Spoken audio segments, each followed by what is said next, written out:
Shri M Prakashan, ആഗോള അയ്യപ്പ സംഗമം ഒരു സർക്കാർ പരിപാടിയാണോ അതോ ദേവസ്വം ബോർഡിന്റെ പരിപാടിയാണോ?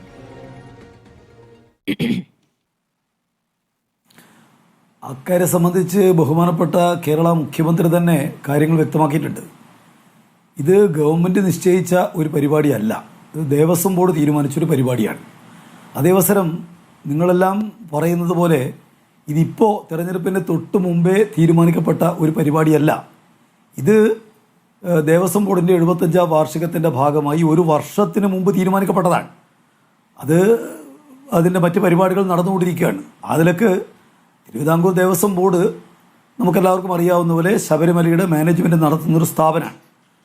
ഒരു സ്വതന്ത്ര സ്ഥാപനമാണ്. ആ സ്ഥാപനം ഒരു 75ാം വാർഷികത്തിൻ്റെ ഭാഗമായി ഒരു ആഗോള അയ്യപ്പ സംഗമം നടത്തുന്നു എന്നുള്ളത് വലിയ നിലക്കൊരു പ്രത്യേക വാർത്തയാക്കേണ്ട യാതൊരു കാര്യമുള്ളതല്ല.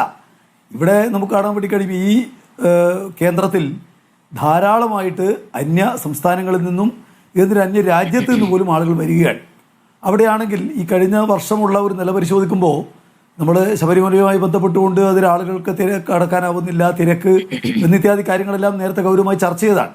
എന്നാൽ ഈ കഴിഞ്ഞ മകരവിളക്കിൻ്റെ സമയത്ത് ഏതാണ്ട് 53,60,000 ആളുകൾക്ക് യാതൊരു പ്രയാസമില്ലാതെ അവിടെ അയ്യപ്പ ദർശനം നടത്താൻ വേണ്ടിയുള്ള സൗകര്യം ഒരുക്കി എന്നുള്ളത് ഒരു പ്രധാനപ്പെട്ട കാര്യമാണ്. എന്ന് മാത്രമല്ല, അവിടെ ആ അയ്യപ്പ ക്ഷേത്രത്തിൻ്റെ വികസനവുമായി ബന്ധപ്പെട്ടുകൊണ്ടുള്ള ഒരുപാട് പരിപാടികൾ ദേവസ്വം ബോർഡ് ഇപ്പോൾ നടപ്പായിക്കൊണ്ടിരിക്കുകയാണ്. ശ്രീ എം പ്രകാശൻ, ദേവസ്വം ബോർഡ് പരിപാടികൾ നടത്തുന്നു. ദേവസ്വം ബോർഡിന്റെ പരിപാടിയാണ് അയ്യപ്പ സംഗമം എന്ന് പറയുമ്പോൾ എന്തിനാണ് മന്ത്രി പോയി തമിഴ്നാട് മുഖ്യമന്ത്രി എം കെ സ്റ്റാലിനെ ക്ഷണിച്ചത് എന്ന് ചോദിച്ചിരിക്കുകയാണ് BJP സംസ്ഥാന അധ്യക്ഷൻ. BJPയുടെ ചോദ്യങ്ങളാണ് ഞാൻ അങ്ങോട്ട് ചോദിക്കുന്നത്.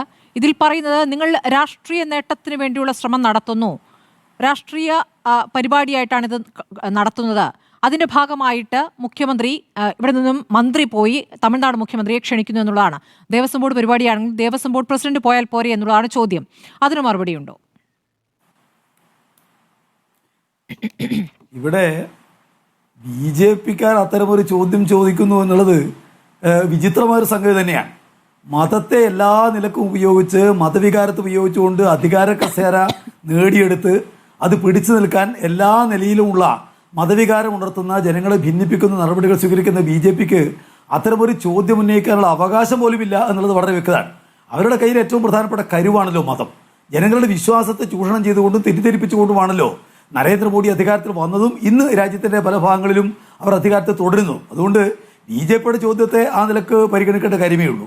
എന്നാൽ നമുക്ക് കാണാൻ വേണ്ടി കഴിയുന്ന ഒരു കാര്യം, ശബരിമല ഇന്ന് മലയാളിയുടെ മാത്രം ഒരു ആരാധന കേന്ദ്രമല്ല. ഇവിടെ കേരളത്തിലുള്ളതിനേക്കാളേറെ ആളുകൾ പങ്കെടുക്കുന്ന ഒരു സ്ഥലം തമിഴ്നാടാണ്. തമിഴ്നാട്, ആന്ധ്ര അവിടങ്ങളിൽ നിന്നാണ് ഏറ്റവും ഏറെ ഭക്തർ വന്നുകൊണ്ടിരിക്കുന്നത്. സ്വാഭാവികമായിട്ടും അവിടെ ഇപ്പോൾ പ്രഖ്യാപിക്കപ്പെട്ടതനുസരിച്ച് ഇവിടെ കടന്നു വരുന്ന ആളുകളുടെ എല്ലാം തന്നെ പ്രാതിനിധ്യമുള്ള ഒന്നായിട്ടാണ് ഈ ആഗോള സംഗമം സംഘടിപ്പിക്കാൻ വേണ്ടി പോകുന്നത്. സ്വാഭാവികമായിട്ടും ഒരുപാട് വർഷങ്ങളായിട്ട് ഇവിടെ വന്നുകൊണ്ടിരിക്കുന്ന, സ്ഥിരമായിട്ട് വന്നുകൊണ്ടിരിക്കുന്ന തമിഴ്നാട്ടുകാർ, കർണാടകക്കാർ, ആന്ധ്രക്കാർ അവരെല്ലാം ഇതിൻ്റെ ഭാഗമായിട്ട് ക്ഷണിക്കുന്നുണ്ട് എന്നാണ് ബഹുമാനപ്പെട്ട ദേവസ്വം ബോർഡ് പ്രസിഡന്റ് തന്നെ പറഞ്ഞിരിക്കുന്നത്. അങ്ങനെ വരുമ്പോൾ ആ സംസ്ഥാനത്തിൻ്റെ മുഖ്യമന്ത്രി പരിപാടിയിൽ പങ്കെടുക്കുക എന്നുള്ളത് ഒരു അന്യായമായ കാര്യമല്ല. പിന്നെ ദേവസ്വം ബോർഡ് എന്ന് പറയുന്നത് അത് സംസ്ഥാന ഗവൺമെൻറ്റിന് കീഴിലുള്ള സ്ഥാപനമാണല്ലോ. ദേവസ്വം എന്ന് പറയുന്ന ഒരു വകുപ്പ് ഇന്ന് കേരളത്തിൽ നിലവിലുണ്ടല്ലോ. അതിനൊരു മന്ത്രി ഉണ്ടല്ലോ. അത് ഇടതുപക്ഷ ജനാധിപത്യ മുന്നണി ഗവൺമെന്റ് നയിക്കുന്ന ഒരു ഭരണത്തിന്റെ ഭാഗമാണല്ലോ. അപ്പൊ അതുകൊണ്ട് മന്ത്രി ഇത്തരം കാര്യങ്ങളൊന്നും തൊടാനേ പാടില്ല എന്ന് പറയുന്നതിന് എങ്ങനെ നമുക്ക് കണക്കാക്കാൻ കഴിയുക?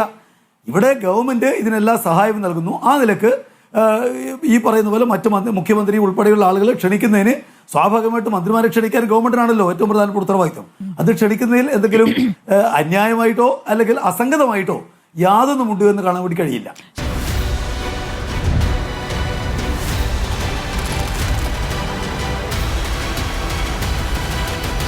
ഡിബേറ്റ് വിത്ത് സ്മൃതി പരുത്തിക്കാട്.